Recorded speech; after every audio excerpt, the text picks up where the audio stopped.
What's up, everybody? Weston here with the Hidden Gibbon, and I got a haircut. Finally. Back with another Daily Deck Tech video, and back with another viewer request. And today we have ourselves Super-Skrull. Still sick, by the way.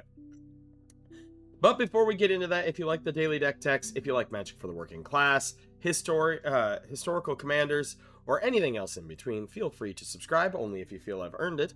And without further ado, let's get into it. So, today we have Super-Skrull, but there were some stipulations with this requester. Also, by the way, this requester has come up with some pretty fun deck ideas that they've requested. This is Miglodon. I believe I am pronouncing that correctly. I'll put the name up on screen. Miglodon was the requester who had the All Sharks deck, and then a little while ago also a Lurus deck. And then today's is Super-Skrull as the commander, and Super-Skrull is just like another Kenrith. He's Kenrith Reborn. And then the stipulation is that Zirda has to be the companion.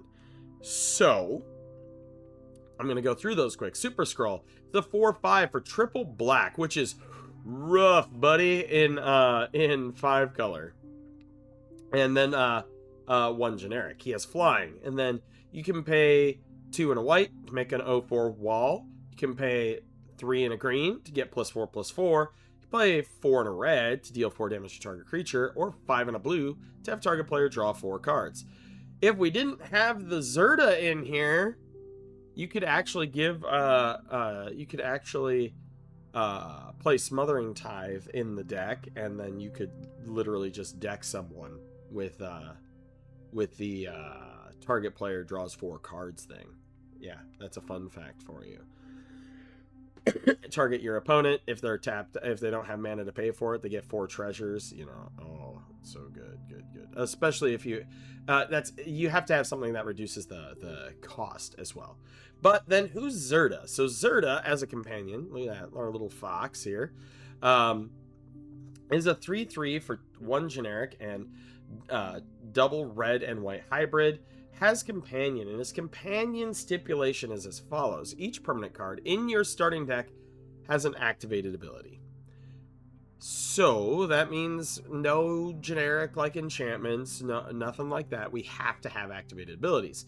And then activated abilities you activate that aren't mana abilities cost 2 less to activate. This can't reduce the mana ability to less than 1. Then you can pay 1 and tap it to have target creature not block. And I believe there's a more modern printing. Yes, we're going to switch it over to here quick, because I have to explain Companion to people. Companion was a mechanic that was so busted and so broken when people started playing it that Wizards had to errata it. And so on the original versions of the card, as you saw, it just said, you know, it can start outside of your library. So essentially like another card that you can just put in your hand. They had to errata it to say the following: if this card is in your chosen companion, you may put it in your hand from outside the game for 3 generic mana. They had to make you pay 3. Still incredibly strong. I don't think that we're gonna see companion come back anytime soon. But now I wanted to build a really fun thematic deck that might not be the most functional thing in the world, but is really on brand and really fun, and actually can start doing some powerful things if it can get chugging and a rolling. It's got to get chugging and a rolling. So who are our creatures? Well, they all have activated ability, that's for sure. We have Biomancer's Familiar. Activated abilities of creatures you control cost 2 less to activate. This effect can't reduce the amount of mana spent to do these by 1 second, friends. And I'm back. Can't reduce the ability to less than 1.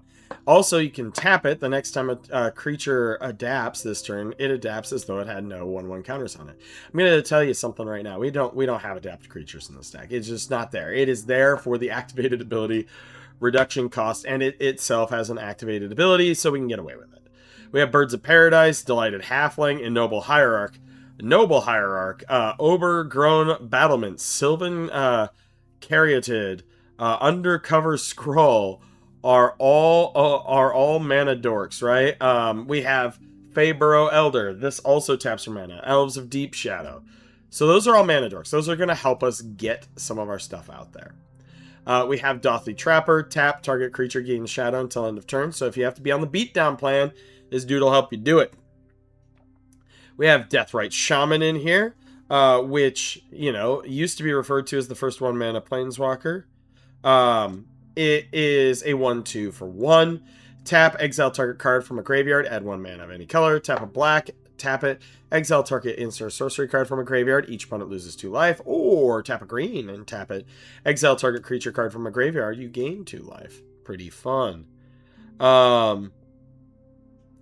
We have ourselves Echo, Perceptive Prodigy. This is actually a pretty decent card that came out of the Marvel set here.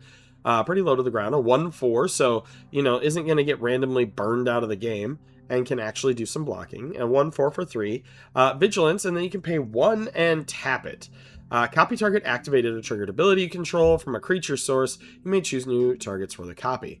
We have 1,000,000 activated abilities, so we may as well copy those 1,000,000 activated abilities. We have Fairy Mastermind. Whenever an opponent draws their second card each turn, you draw a card. It's got flash, it's got flying, and you can pay 4 to have each player draw a card. We have Felithar, the Steadfast. Each creature you control assigns combat damage equal to its toughness rather than its power. Creatures you control can attack as though they didn't have Defender. Thank you very much, honey. She just set down a bucket for me, and now she's sneaking. Then you can pay 3 and tap it. Sacrifice another creature. Draw cards equal to the sacrificed creature's toughness, then discard cards equal to its power. We do have some creatures with some big butts in here, but it's mostly in here for the sacrifice to draw ability. We have Kenrith, the original, right? The goat. You can pay a red. All creatures gain trample and haste until end of turn. The green ability is put a 1/1 counter on target creature. The white ability is target player gains 5 life. The blue ability is target player draws a card. And the black ability is put target creature card from a graveyard onto the battlefield under its owner's control. So pretty good. We have ourselves Kinnan, Bonder Prodigy. Whenever you tap a non-land permanent for mana, add 1 mana of any type that permanent produced. So this helps out our mana dorks a lot. And then you pay 7. Look at the top 5 cards of your library. You may put a non-human creature card from among them onto the battlefield. Put the rest on the bottom of your library in a random order. We got Steve. Steve's ability is a activated ability. You can sacrifice him to search your library for a basic land card, and then put it onto the battlefield tapped, then shuffle. We have Shang-Chi, Master of Kung Fu. You can play activated abilities of creatures you control as though the creatures had haste. So they have a tap ability, use it as though they had haste. And then add 2 mana of any one color. Spend this mana only to activate activated abilities of creature sources. We have Sisay in here. She gets +1/+1 for each color among other legendary permanents you control. You pay Wooburg to search your library for a legendary permanent card with converting mana cost less than Sisay's power, and put that card onto the battlefield, then shuffle your library. So you can pump her up with this, or, I think there was another pumper somewhere in here. But you can pump her up, especially with Kenrith. Give her big stuff, and then use her to search up your other stuff. I did want to highlight Undercover Scroll, one of our mana dorks. As long as there are 2 or more creature cards in your graveyard, this creature gets +2/+2 and is all creature types. You can also add a mana of any color. So it turns into a big mana dork.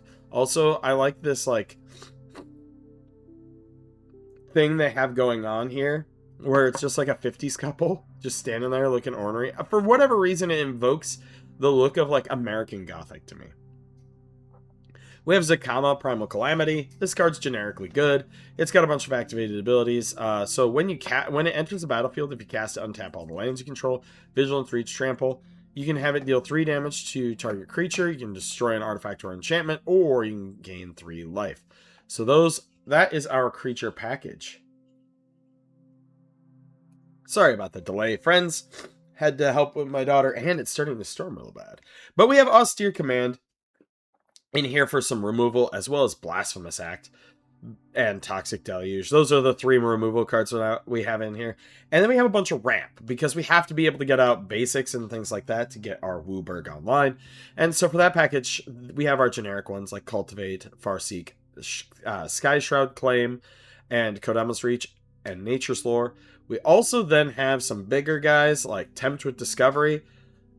Every time I've played this card, my opponents have been tempted, and they've just gotten me extra lands, and then Open the Way. Which, of course, you can pay X, where X is the number of players in the game. Then you reveal cards from the top of your library until you reveal X lands, and then you put them onto the battlefield tapped, and the rest in the bottom of your library in a random order.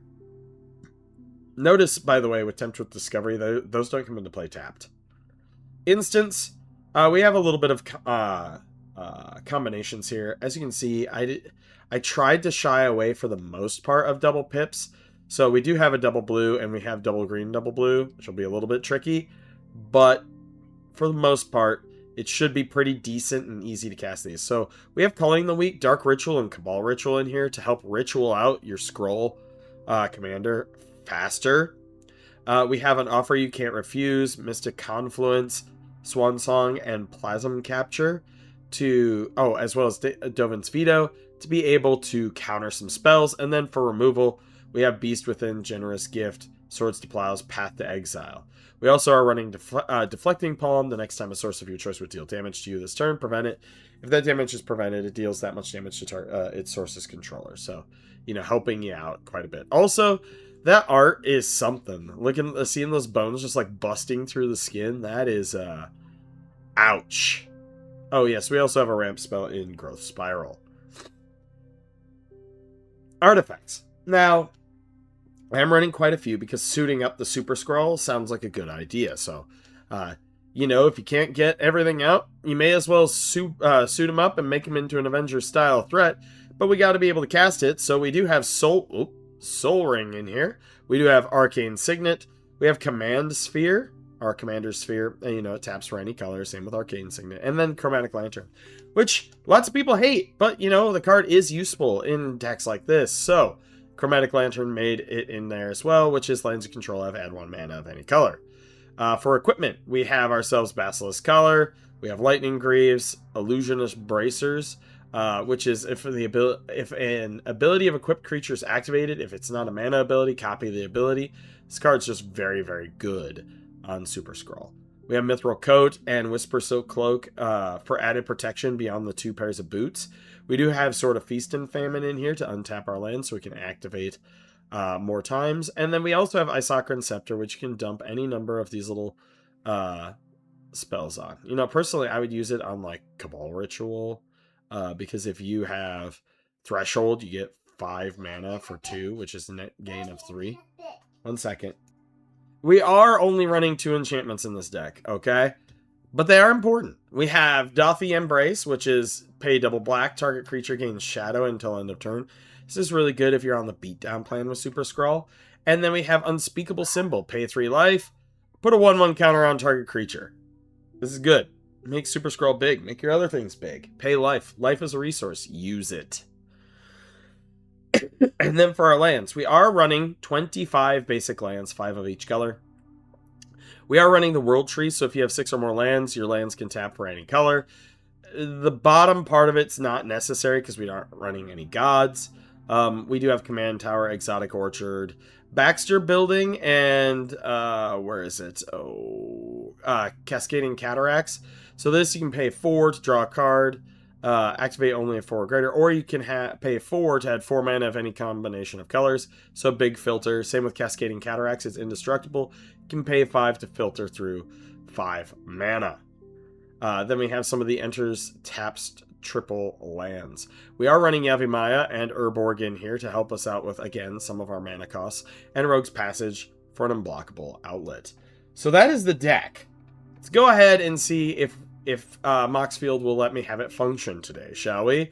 Here we are. Let's zoom out by 1. Let's see our hand. Alright, we have Frontier Bivouac, and we have Swamp. This actually isn't the worst because we can Farseek on turn 2. On turn 2. So turn 1, we're going to drop the Frontier Bivouac. Next turn, we're going to drop Swamp. We're going to go ahead and Farseek.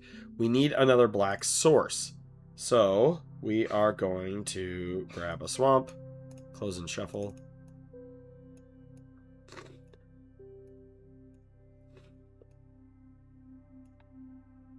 Next turn, we're going to untap. I'm going to play this island. Now, if I play Dark Ritual, I can play Super-Skrull on this turn. And, you know, we may as well. So I'm going to play Dark Rit. So that adds 3. 4. I'm going to play Super-Skrull. There we go. Super-Skrull is in play. I'm also going to play Delighted Halfling. Next turn, we're going to go ahead and... Ooh, we have 4 mana available to us, but no white source yet. You know what? We're just going to do the Dothy Embrace plan here. And we are going to...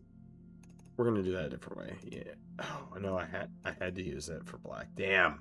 We can't do it this turn. Oh, but we do have a legendary creature, so we're going to play Shang-Chi. May as well. Next turn, we draw. We drop down a white. Now we can play our Felithar. But what we're going to do is we're going to go ahead and... Ooh. What do we want to do? We're going to go with green and blue. We're going to play this guy. So activated abilities cost 2 less. And then I'm going to tap to add double green. So he is now an 8/9, and I'm going to attack. In the air, because that's a thing. Next turn, we may as well just like throw down Basilisk Collar. I'm going to do it this way. Add a generic. Oh. Yeah, add a generic and a blue. Equip the Basilisk Collar to the Super-Skrull. You know, he's going to Super-Skrull it up. Oh, well, activate 1 to... See, this is why my old ass can't ever remember any of these things. Alright, so we do that. We'll bring in the beats, and then since the ability costs 2 less, so this should cost 3, because it costs 6 normally. We're going to go with 1, 2, and 3. We're going to draw 4 cards. 1, 2, 3, 4. There we go. And we may as well have just given it Shadow until end of turn anyway, in case. Alright, so next turn, we actually can play an island. Green.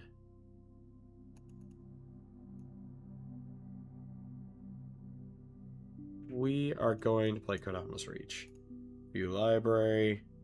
We're going to grab a forest and a mountain. Close and shuffle.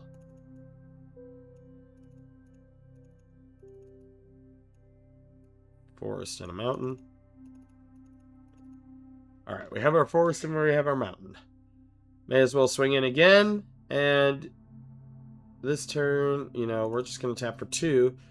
And give him +4/+4 until end of turn. See, we're on the beat plan right now. Drop the beats. So next turn, we got that. We actually have more green sources now.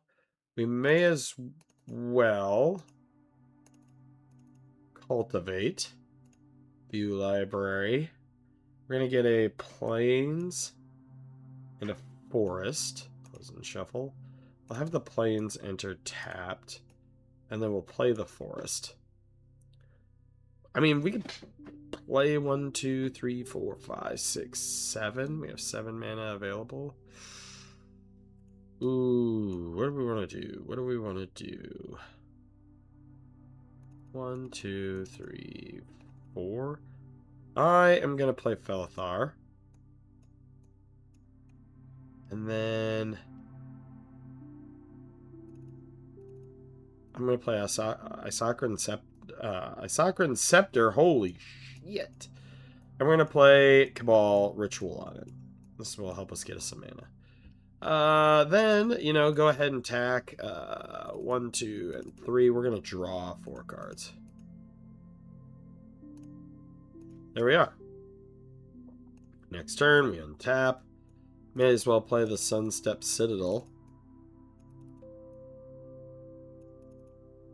Right there. Go ahead. We aren't using our white sources very much, so We're going to drop down this Mithril Coat here.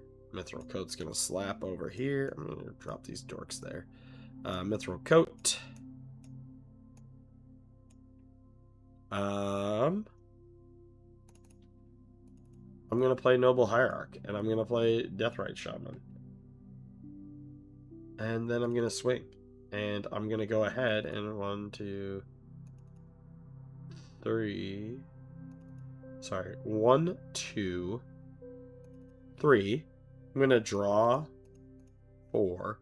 And then I'm going to pay 2 to make him big. So he's going to attack for 9 because he uses his toughness instead. And then on post-combat main phase, we're going to drop an Arcane Signet. Next turn, you know, we got Rogue's Passage, so we don't even have to do the Shadow route anymore. And we just kind of can do that. You got to be careful. You got to pay attention to what you want to mana fix with this deck. Overall, I think it can be fun. I think it can work. Definitely has a ton of room for upgrades if you want, you know, $1 billion and stuff like that. But let me know what you think in the comments down below. As always, I'm Weston with the Hidden Gibbon, and I hope you all have a wonderful day.